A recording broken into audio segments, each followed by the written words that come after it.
मराठा आंदोलक मनोज जरांगे पाटील हे आता दिल्लीकडे वळलेले बघायला मिळतात। कारण आता केंद्राकडे आरक्षणाची मर्यादा वाढवण्याची मागणी मनोज जरांगेंनी केलेली आहे। मर्यादा वाढवा आणि ओबीसींमधूनच आरक्षण द्या अशी मागणी त्यांनी केली आहे। जरांगेंकडून प्रथमच 50% आरक्षणाची मर्यादा वाढवण्याची मागणी सध्या केंद्राकडे करण्यात आली आहे।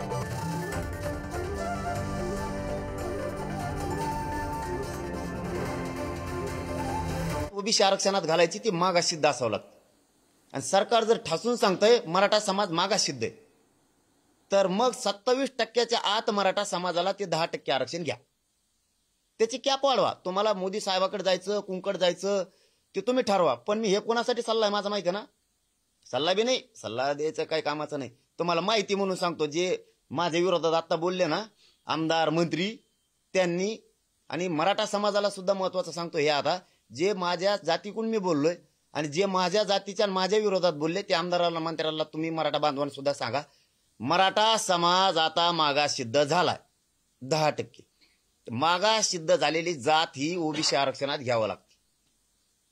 तर आता हे माझ्या विरोधात मराठ्यांचे नेते बोलणाऱ्यांनी यांनी देवेंद्र फडणवीसकडे जावं आणि त्यांना सांगावं की बाबा मराठा मागासिद्ध झाला, हे 10% आरक्षण आता ओबीसी आरक्षणात घे, ओबीसी आरक्षणात घे। आणि ईसीबीसीच्या ज्या सगळ्या सवलती होते ह्या 10% राहू दे।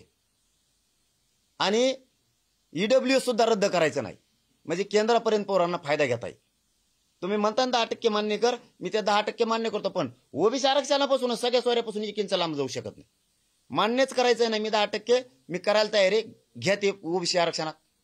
मागासिद्ध झालं म्हणून सांगता 50%च्या वर 10% ठेवता, पागल समजित हवंय। आणि म्हणतात माझ्या नेते कोण बोललो, काय आमदार आहेत तुम्ही, मराठ्यांचे मंत्री आहेत।